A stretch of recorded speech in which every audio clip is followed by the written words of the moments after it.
Good morning, ladies and gentlemen. We're pleased to be joined today live from Baghdad by Colonel John Dorrian, our spokesperson for Operation Inherent Resolve. And JD, if we can just make sure we can hear you and you can hear us.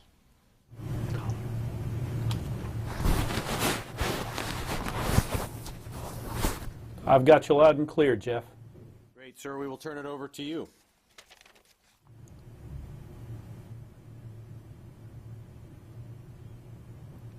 Outstanding. Good morning. We'll start with Syria and move over to Iraq. In Syria, the Syrian Democratic Forces with their affiliated Syrian Arab Coalition fighters continue to back clear and strengthen defensive positions 4 to 5 kilometers west of Tabqa Dam. As local Arab tribes join the ranks, the coalition will continue to bolster these fighters' abilities with training, weapons, and equipment, as we have already done for more than 3,000 members of the SAC.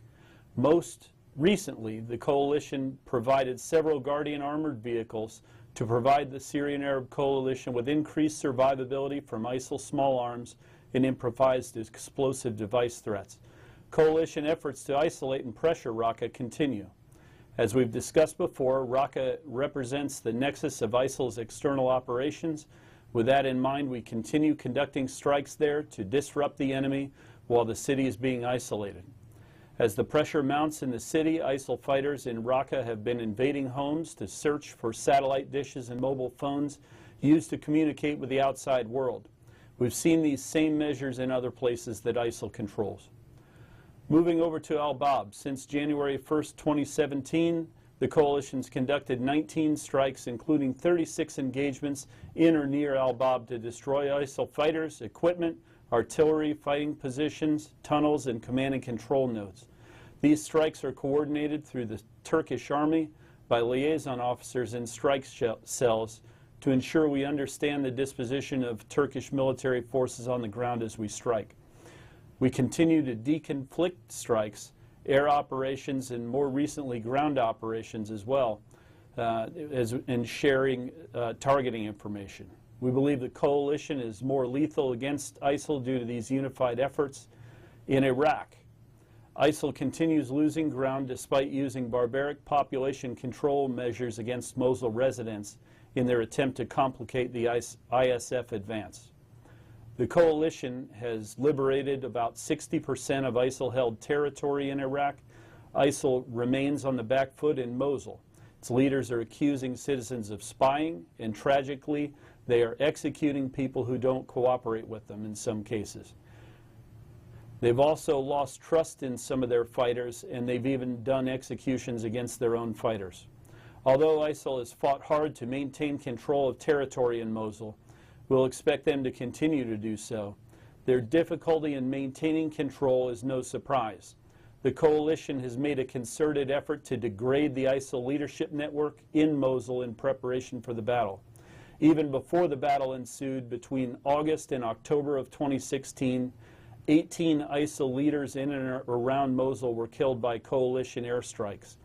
These ISIL leaders were involved in Mosul's security, law enforcement, and the perverted control of local civilians and attack plots away from the city.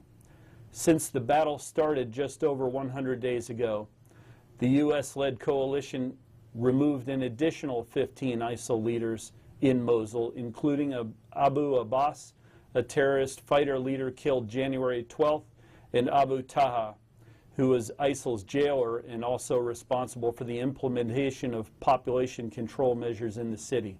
He was killed October 31st. What this means is that ISIL leaders who are trying to defend their territory in West Mosul are less experienced and less effective than the leaders that they replaced. Again, we expect them to continue fighting hard and for the rest of the west side of Mosul to be difficult, but they do not have enough capability remaining to stop the ISF advance. For now, the Iraqi army continues back clearing areas in the east and north of Mosul and clearing areas in the north, like Al-Quba village, to set conditions for operations on the west side. Coalition forces are working with the ISF on planning how we can support the ISF with advice and assistance, strikes, and intelligence, surveillance, and reconnaissance. And we continue training hold forces for once Mosul is liberated. The terrain in West Mosul makes it a challenge to clear. On the ground, the narrowness of the roads and the density of the buildings sets conditions for close fighting. Some of you have asked if the coalition will be able to capably support the ISF with airstrikes in such challenging terrain with drastically increased civilian casualties without causing drastic increases in civilian casualties or collateral damage. We can, and protection of civilian populace is a cornerstone of the Iraqi campaign plan, and our efforts will be consistent with that priority. One of the ways that we do that is through the selection of munitions. An example of one of these munitions is the Advanced Precision Kill Weapon System 2.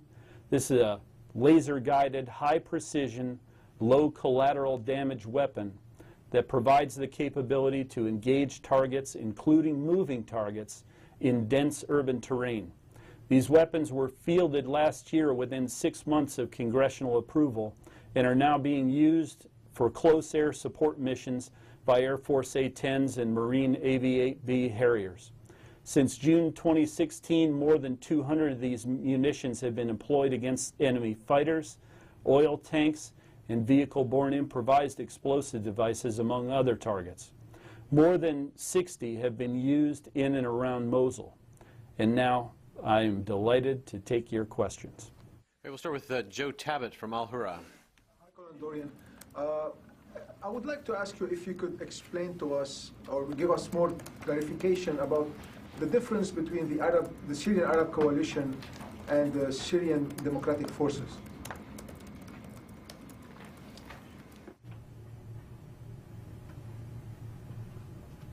Yep. The Syrian Arab Coalition is made up of Arab fighters predominantly from the local area. This has been a cornerstone of the campaign, is to try to work with local fighters because in the areas that are to be liberated, the legitimacy of the force that's going to go in there is an important part of the campaign.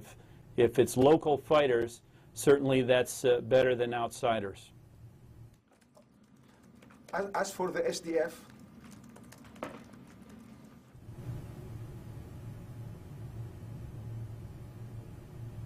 yeah, the SDF is a multi-ethnic group. They've been proven to be a reliable partner for us. They've defeated Daesh in many areas, including Manbij, in other areas in northern Syria. They include Kurdish elements, Christians, and others. Also the Syrian Arab Coalition, including local Arabs. So I understand from you that the armored vehicles have been delivered to the Syrian Arab Coalition, and the SDF has nothing to do with these vehicles. And also, could you tell us what type of vehicles have been delivered?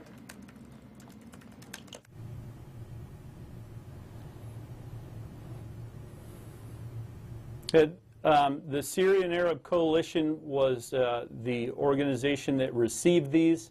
Again, the Syrian Arab Coalition is a part of the Syrian Democratic Forces. So it's a group that includes the Syrian Arab Coalition. As far as the vehicles, they are Guardian vehicles. So these are up-armored Ford vehicles. They're trucks that have had a lot of armor added in order to increase their survivability and ability to withstand improvised explosive devices and small arms fire. Next we'll go to Lori Milroy from Kurdistan 24. Hi, Colonel Dorrian. I've got two questions for you. The first is, now that these travel restrictions have been put in place by the United States, and they include Iraq and Syria, has that had any impact on the coalition's ability to fight ISIS? Has it interfered with morale or contributed to problems with coordination or any other issues?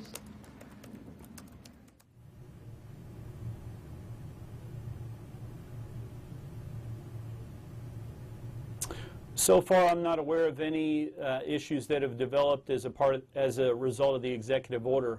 In fact, the coalition has continued working with our partners in Iraq nonstop to attack enemy resources. We've dropped more than 600 bombs this week. We continue training them. We continue our advice and assistance.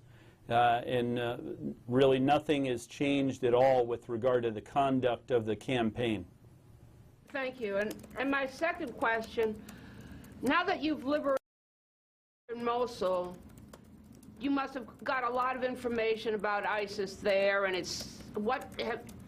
and you must have new insights, I assume, into its structure, who's involved. Could you share any of those new insights with us, and particularly in regard to foreign fighters?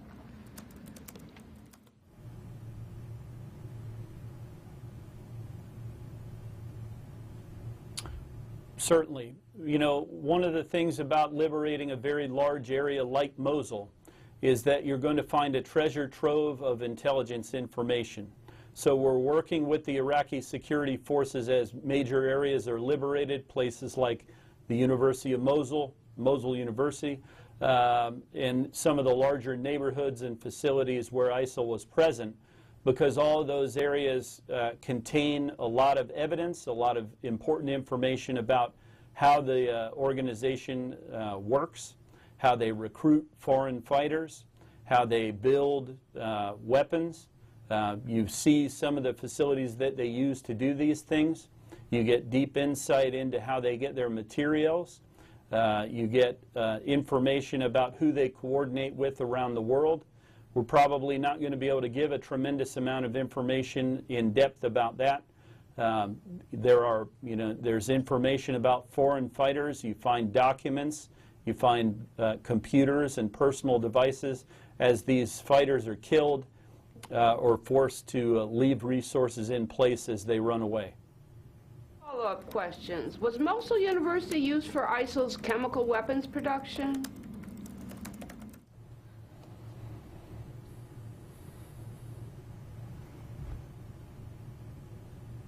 We have reports that that's the case, yes. You have that equipment now in your possession of it? Now you have a Mosul University?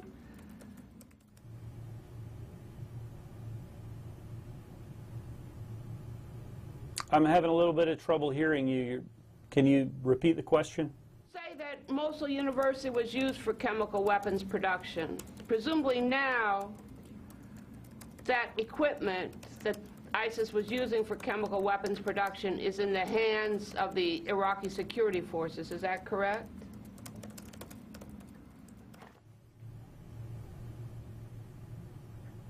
That is correct. Can you tell us anything more about what ISIS was doing in terms of chemical weapons?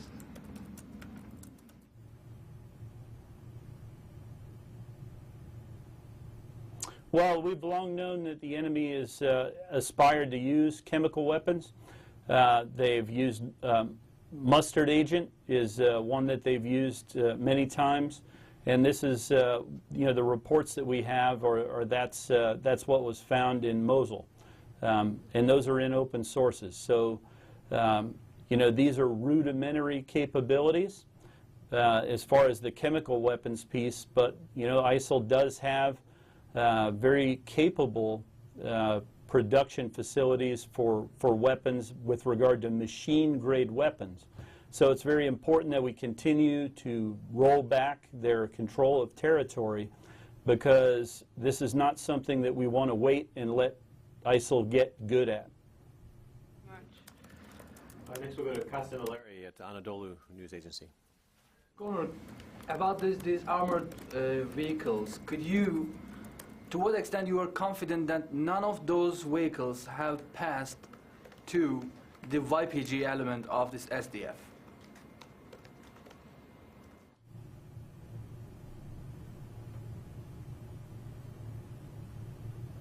They were divested to the Syrian Arab Coalition. Syrian Arab Coalition fighters fight in concert with the SDF. So they're there together. That's where those vehicles are. So our YPG forces who are moving toward RAQQA also using these vehicles?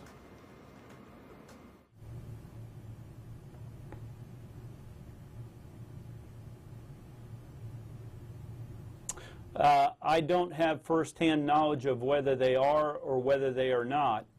Those forces are fighting together and they're working to isolate RAQQA. So that's the latest information that I have. From the very beginning, the U.S. officials have been saying that the U.S. policy does not include training or equipping YPG elements. And now you are saying that you are not really sure whether YPG elements also benefit from these vehicles or not.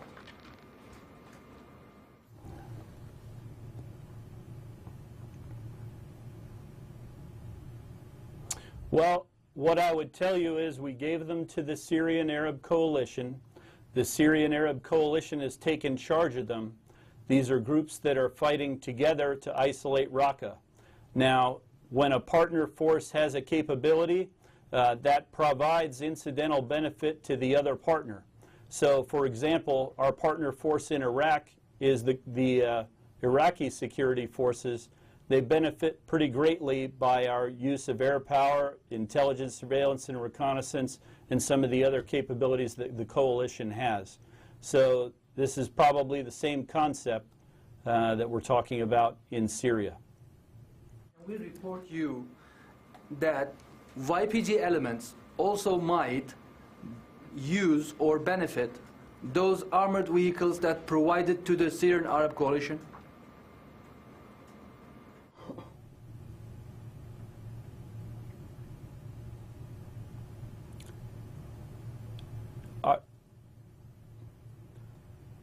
We divested them to the Syrian Arab Coalition. That's really about all the information that I have for you at this point. And the other thing, it was told us that we were told that, oh, he's saying something?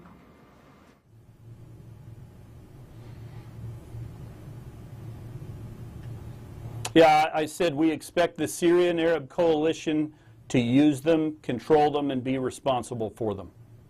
And we were told that these vehicles were authorized by Obama administration, the former administration. Is there a reason for the timing of delivery of these vehicles now? And did you get reaffirmation from the new administration before delivering them?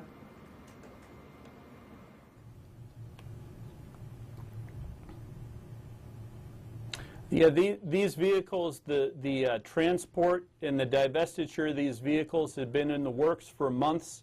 It's just a matter of the logistics tail that takes time to go ahead and get those bought and delivered. So this is something that's been in the works for months.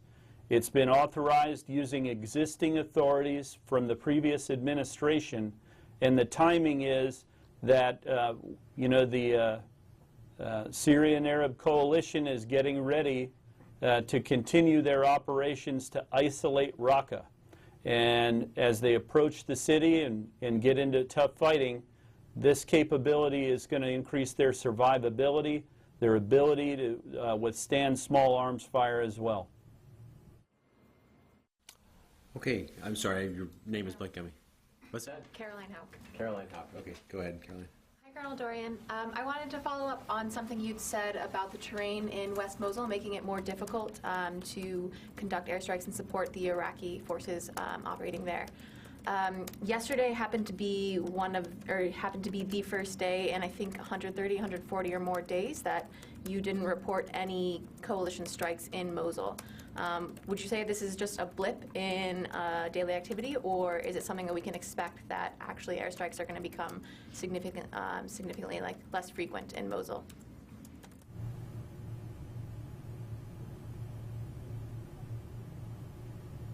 No, this is a weather-related issue, and it's temporary, and the enemy probably prays for bad weather, because as soon as we're able, we're going to begin hammering them again.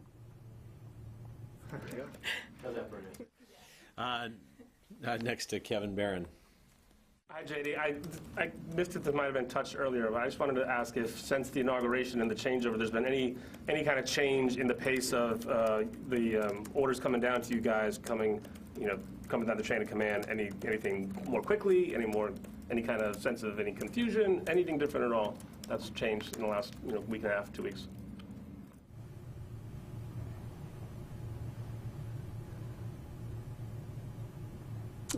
If there's any change, I can't detect it. We are charged with the same mission that we were charged with in the previous administration, and we continue to use the existing authorities that we had in place. So there's really been no change in the operation at all. We continue to move forward and defeat the enemy. That's what we're here to do, and we're not going to pause on that in any way. That's really all there is to it. Next, I'm sorry, sir, your name. From Brudel. Okay. Hi, Colonel. I have a question about the new Iraqi interior minister. There are some reports that he had been arrested by the coalition after the invasion in 2003 a couple of times. Is there any concerns from your part regarding this new minister, given the fact that his forces, at least some of his forces, are going to be or are working with the coalition in the fight against ISIS?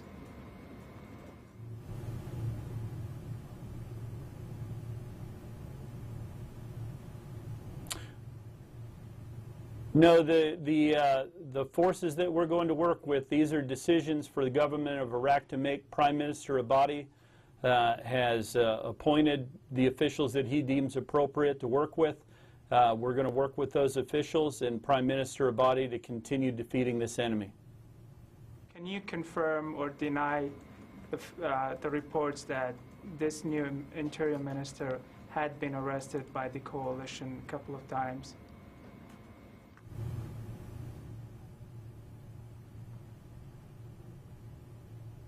I'll have to take that one back for you. Next to Corey Dickstein with Stars and Stripes. Hey, sir, thanks.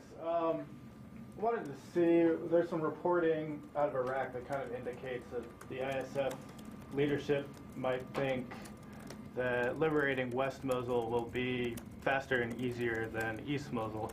I wanted to see if the coalition, had any concerns about them going into that part of the fight with that attitude, potentially, or if the coalition feels the same way.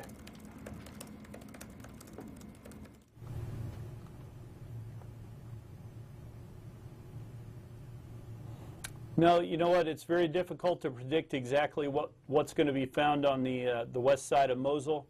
There are things that point to it being more difficult, and there are things that point to it being less difficult. I think we're just going to have to plow on, work with the Iraqi security forces and figure that out. So the enemy had lost a tremendous number of fighters on the eastern side of the city, a tremendous amount. And the city is completely surrounded with no real ability for the enemy to resupply or reinforce their fighters.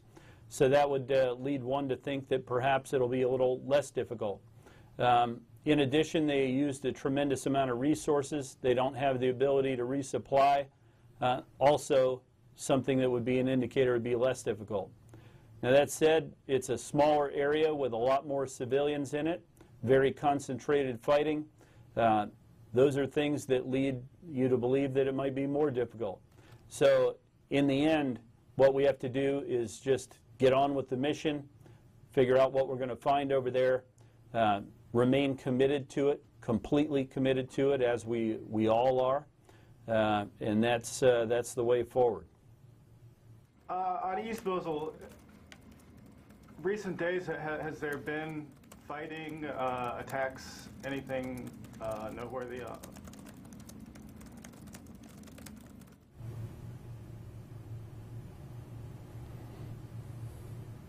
Really not much noteworthy, I would say.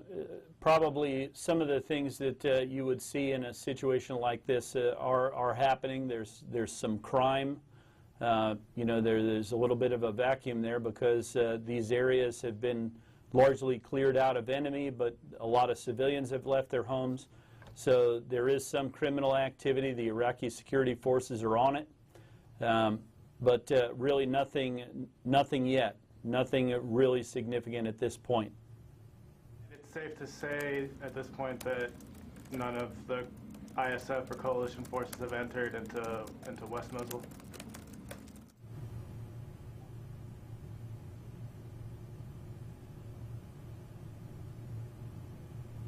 I'm not going to get into whether that has or hasn't happened. It would be inappropriate to do that.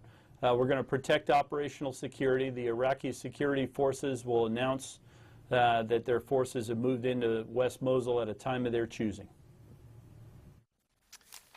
Okay, next to Carla Babb from Voice of America. Hi, Colonel. Good to see you. Thanks for doing this. I have 3 questions, 2 on Syria, 1 on Turkey.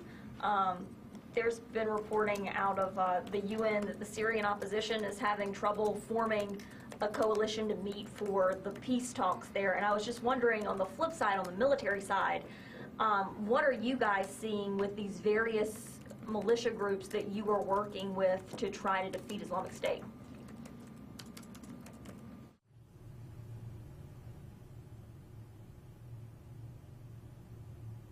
Well, we are continuing the mission. We're not seeing any real change in what we've been doing. Our partner forces are moving into position to continue their operations. They've been very effective so far. They've liberated well over 3,000 square kilometers of terrain from the enemy, and they've done exactly what they had planned to do. So we have every confidence that they're going to be successful. We continue working with our allies, our ally Turkey, as they continue to press into Al-Bab. That's a very tough fight there, but we've provided a significant amount of strikes, and we think we're giving them good support with intelligence, surveillance, and reconnaissance as well. Those things are really unabated. We just continue the mission. That's really thematically all these other issues, the political issues, other things. We have continued our operations at pace. And so, secondly, in Syria, there's the thoughts of potentially creating safe zones for civilians, and there have been kind of back and forth on who would do that. Does the Syrian militias that you're working with, the Kurds, the SAC, are there enough people to help set up these safe zones, enough Syrians to help set up these safe zones, and also continue pushing Islamic State at the same level that they're pushing? Or would there need to be an outside force that comes in should the call for safe zones be implemented?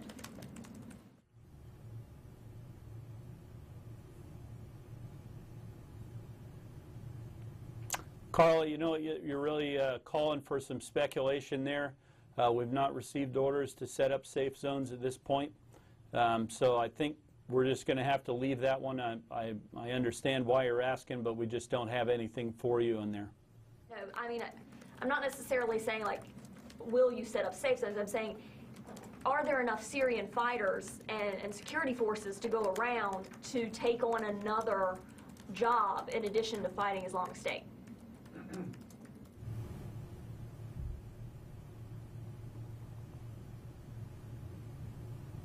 Again, I think we would have to cross that bridge if and when we come to it. I don't know.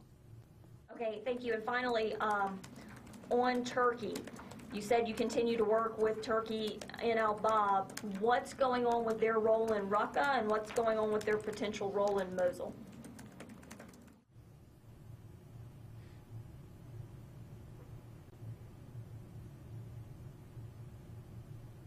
Well, that has yet to be determined. This is subject of ongoing diplomatic discussions between the coalition and our ally Turkey. So if they would like to be involved in RAQQA, we'll certainly try to work a place for them. But right now, that has yet to be determined. What's taking so long? This is taking a lot longer than most deliberations on any sort of involvement in previous operations.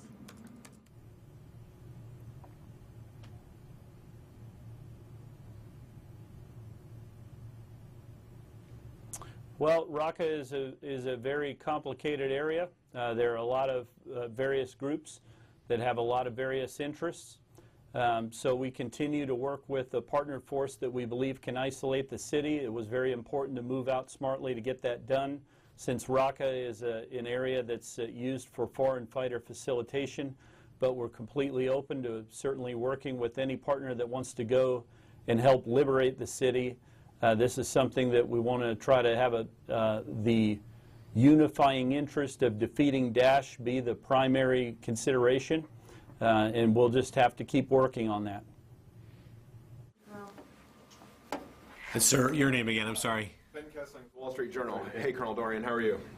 I got a couple quick questions. One is, you said there haven't been any changes that have been ordered yet by the Pentagon or through the White House, but I wonder if any warning orders have come down the pipe yet to expect changes, to expect to have to set up safe zones, to prepare for if an order does come down to do that. On the flip side of that, have you received word from the White House or the Pentagon saying that things are going to be steady as she goes for the foreseeable future?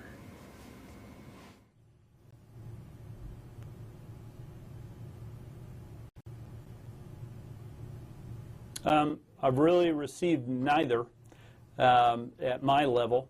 I'm sure that as the new administration comes in, the new secretary and new officials, and they have an opportunity to review where we are with the campaign, what's been done, assess the results of it, they'll ask a lot of questions and then perhaps make some decisions about the way ahead. But right now, we just continue at pace.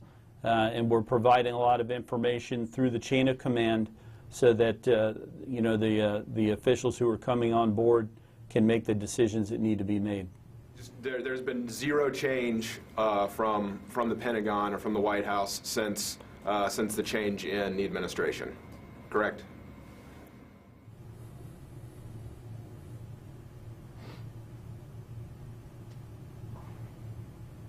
At this point, that's true to my knowledge.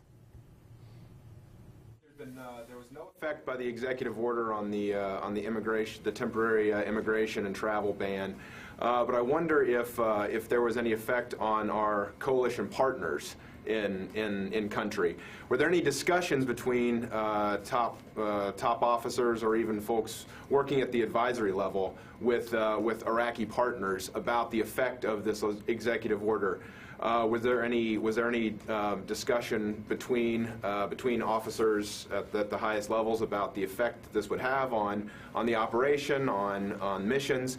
And did the CJTF in any way put forth any list or recommendations or official memos to the White House or to the Pentagon that reflected any opinions on how the executive order could affect operations?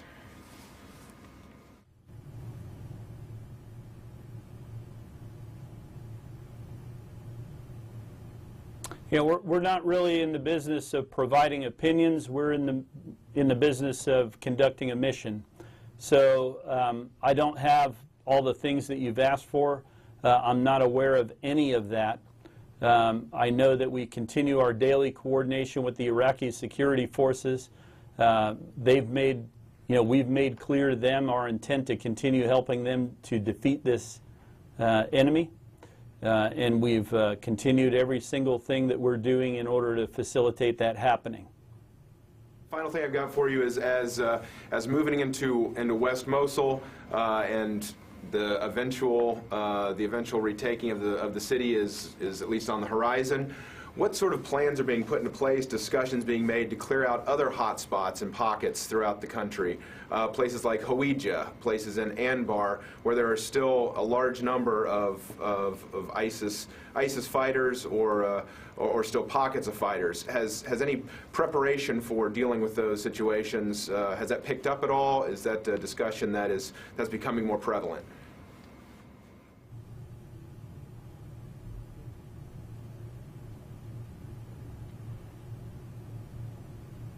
Well, one of the things that we continue to do, first off, the priority is to get Mosul done. And the east side of Mosul has been a very, very, very tough fight. And I think, you know, our focus has been to make sure that we're ready to help the Iraqi security forces with a very, very tough fight in West Mosul. That's the appropriate way to handle this. After that, the enemy will be crushed in Mosul. You are correct that places like Hawija, Tal Afar, some of the areas of, along the Euphrates River Valley, they're going to have to clear those areas out too, but the damage that it'll do to ISIL in Iraq is going to be very significant, and then, we're going to have to go out and get into these other areas. The Iraqi security forces will make the decision what the priority is with regard to what's next, and we'll be there to support them.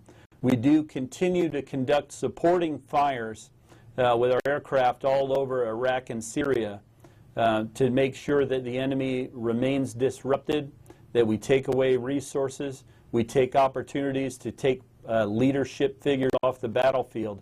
All those things are ongoing. So we remain focused on West Mosul now, but we are setting the stage to help the Iraqi security forces move into these other areas. At this point, I don't think decisions have been made about where they'll go next. Indeed, it's all West Mosul all the time for right now. Okay, and next to Louis Martinez with ABC News. Hi, John. A quick question about the other executive order. This is the one with giving 30 days to come up with new ISIS options. What is your tasking with that? What kind of, are you providing information up the chain of command already about the future options? I mean, what is your role given this new order?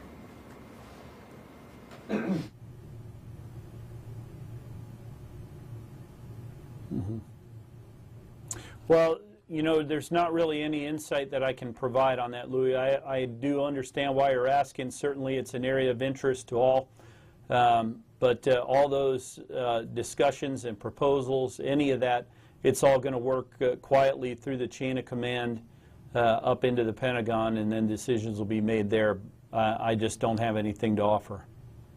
Okay, what about the process? I guess I asked it not the right way. I was asking more about the process of how you're going to come up with that.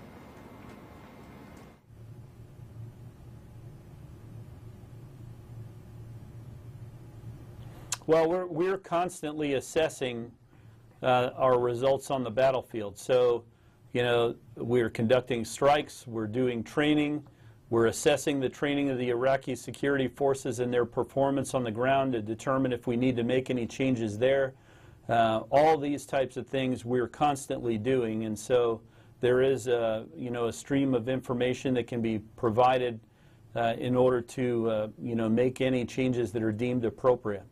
But those are internal deliberations and discussions, and it's just not really anything that I can get into a lot of deep detail on process-wise or content-wise. And can I ask you just one other question about in Syria? Deir ez-Zor seems to be a very complex battle space. What is the situation there for ISIS? I mean, how would you describe their presence there?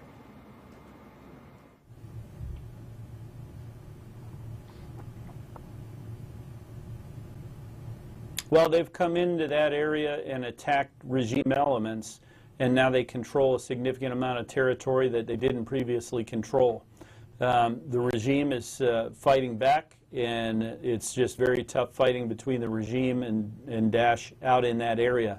We continue to conduct strikes in that area, to take resources away from the enemy.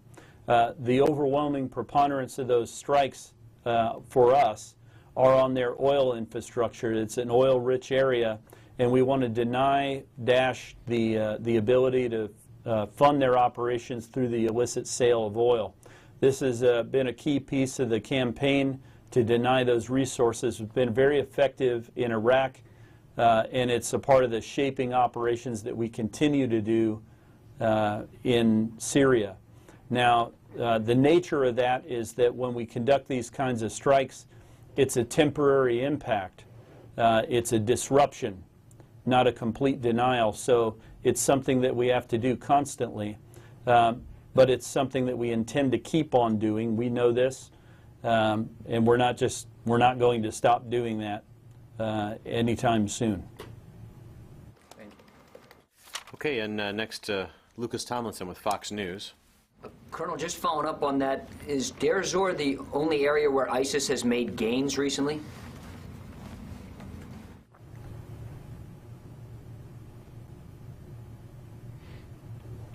ISIS has made gains. They've made gains against regime elements.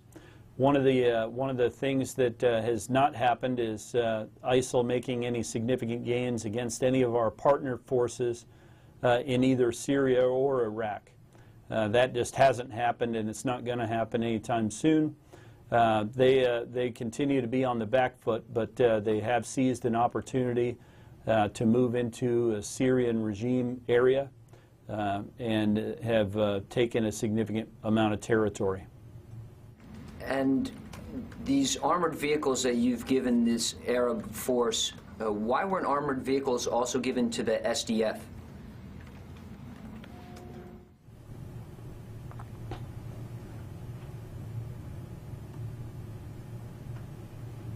Yeah, we don't have authorities in place to do that.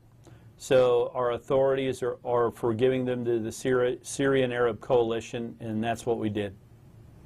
The SDF might be jealous that you're giving these armored vehicles to the Arab forces, but not them.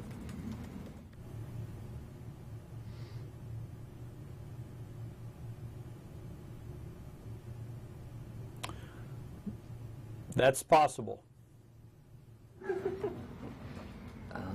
That's what I had. Thank you. Yeah, Thomas Watkins from Agence France Presse.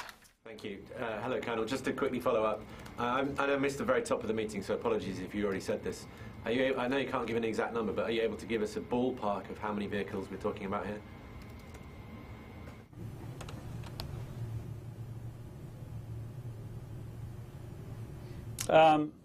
Really can't go beyond what the announcement was yesterday or the day before, so a small number. Okay, and Qasim Larry, I believe, had a follow-up from Monodolo. I will follow up on this armored vehicle again. Colonel, you said that those armored vehicles were divested to the Syrian Arab Coalition, and as a partner force, the other elements of SDF might benefit from this capability provided to them. Is this the case for the ammunition and the small arms that you have been providing to this group from last year?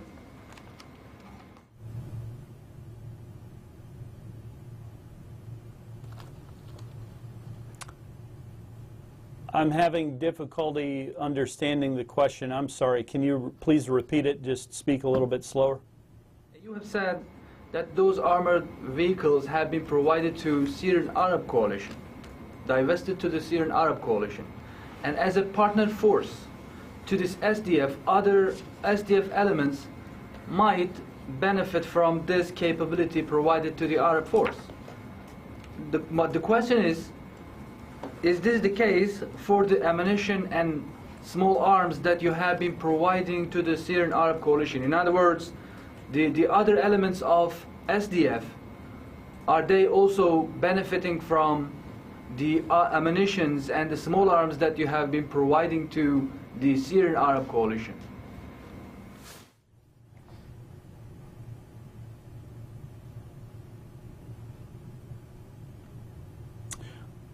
Well, what I would tell you is that the resources that we're providing to the Syrian Arab Coalition have helped them be successful in fighting Daesh. And that benefits not just the SDF, but that benefits all of our nations because this is a brutal enemy. And what they've been doing is trying to isolate RAQQA so that the enemy is unable to do external operations beyond Syria. So it provides the same kinds of benefits to all of us. Okay. Okay, and a follow-up from Lucas Tomlinson. Colonel, what areas can you tell us that where you can ramp up operations against ISIS after this executive order calls for a new battle plan?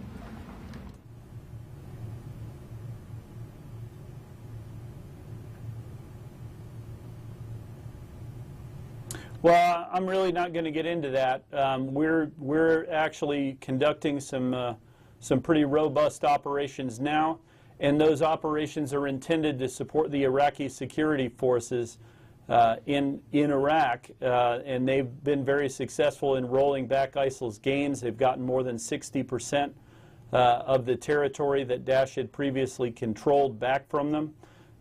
So we'll just have to let that play out. Are there any areas where the coalition could ramp up operations against ISIS?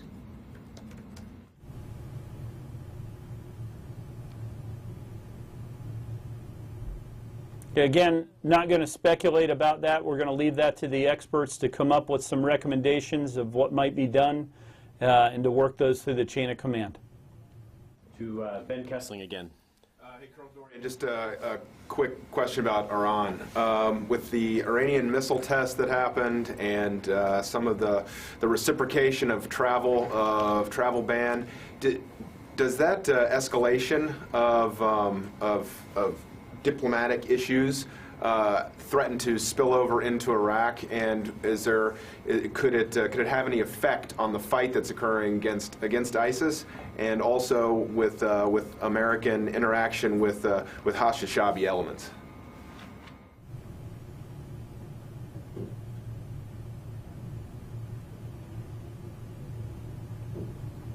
Yep, I haven't seen any evidence of anything like that happening, but I'm not going to speculate as to what might happen.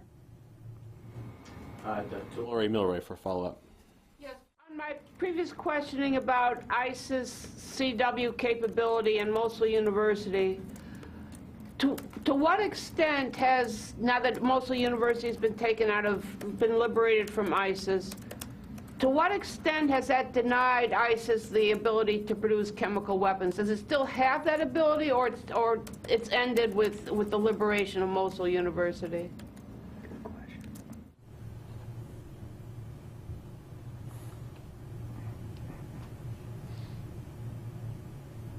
Yeah, we don't know how many other facilities the enemy might have. It certainly damages their capability because they had a significant lab there. But the enemy has, done a lot of this type of activity. They've made no mistake or made no secret of their desire to have the capability and to use it when they have it. Right now, it's a rudimentary capability, so we'll have to just continue taking territory back from them. And I think what we'll find is that they're trying to do this in a lot of locations. Thank you. Okay, and with that, we are out of time, and wanted to thank you very much, JD, for coming to talk to us today, and we look forward to seeing you again soon.